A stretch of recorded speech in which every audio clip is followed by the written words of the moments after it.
नमस्कार दोस्तों, मैं आपका एस्ट्रो दोस्त नवीन स्वागत करता हूं आप सभी का नवभारत-टाइम्स.com में।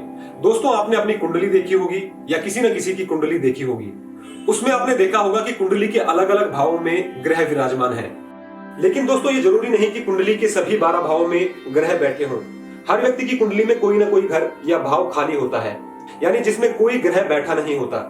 दोस्तों, कुंडली का हर घर जीवन के किसी न किसी पक्ष से जुड़ा होता है। ऐसे में यदि कोई घर खाली है तो आपके मन में भी यह सवाल उठता होगा कि इसका क्या फल मिलेगा, इससे फायदा होगा या नुकसान। ऐसे में दोस्तों, आइए जानते हैं कि कुंडली में यदि कोई घर खाली है तो इसका क्या प्रभाव होता है, यह अच्छा फल देता है या बुरा फल देता है, या इससे जुड़े क्या उपाय आपको करने चाहिए।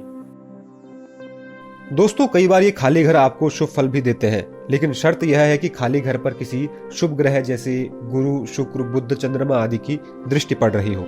लेकिन यदि कोई घर खाली है और किसी ग्रह की दृष्टि भी उस पर नहीं है तो यह नुकसानदायक हो सकता है। इसलिए वो घर जिन भी चीजों का कारक होता है, उन चीजों की कमी जीवन में आ सकती है। उदाहरण के लिए, यदि कुंडली का कर्म भाव खाली है तो आपको नौकरी के क्षेत्र में दिक्कतें आ सकती हैं। इसलिए अपनी कुंडली देखिए। यदि आपकी कुंडली का प्रथम भाव खाली है तो लाल किताब के अनुसार आपको मूंगा धारण करना चाहिए और हनुमान चालीसा का पाठ करना चाहिए। इससे आपके आत्मविश्वास में वृद्धि होगी और आपको अच्छे फल प्राप्त होंगे। वहीं यदि कुंडली का द्वितीय भाव खाली है तो आपको चंद्र ग्रह के उपाय करने चाहिए। आप चांदी की अंगूठी धारण कर सकते हैं। माता की सेवा से भी आपको लाभ मिलता है। जिन लोगों की कुंडली में तीसरा भाव खाली है उनको माता दुर्गा की पूजा करनी चाहिए और गाय को बुधवार के दिन हरा चारा खिलाना चाहिए। इससे आपके साहस पराक्रम में वृद्धि होती है। यदि चतुर्थ भाव खाली है तो सोमवार को चंद्रदेव के बीज मंत्र का जप करके आपको फायदा मिल सकता है। जिन लोगों का पंचम भाव खाली है उनको सूर्य को अर्घ्य देना चाहिए और रविवार को गुड़ का दान करना चाहिए। इससे उनको लाभ होता है। जिन लोगों की कुंडली में छठा घर खाली होता है उन्हें राहु ग्रह के उपाय करने चाहिए। ऐसे लोग बादाम का दान करके और शिव जी की पूजा करने से भी लाभ प्राप्त कर सकते हैं। यदि कुंडली का 7वां घर खाली है तो शुक्र ग्रह के उपाय आपको करने चाहिए। स्त्रियों का सम्मान आपको करना चाहिए और घर में साफ सफाई रखनी चाहिए। अष्टम भाव यदि कुंडली में खाली है तो आपको चांदी का दान करना चाहिए और हो सके तो आप जेब में चांदी का एक टुकड़ा रखें। इससे आपको अच्छे फलों की प्राप्ति होती है।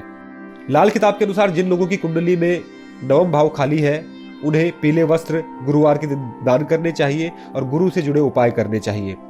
कुंडली का कर्म भाव यानी कि 10वां भाव खाली है तो आपको शनिदेव को प्रसन्न करना चाहिए। शनिवार के दिन दान करने से आपको लाभ मिल सकता है।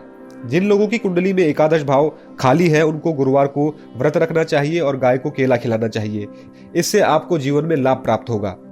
वहीं जिन जातकों की कुंडली में द्वादश भाव खाली है उनको पत्नी के पक्ष के लोगों के साथ अच्छा व्यवहार करना चाहिए और कुत्ते को रोटी खिलानी चाहिए। इससे उनको लाभ होगा।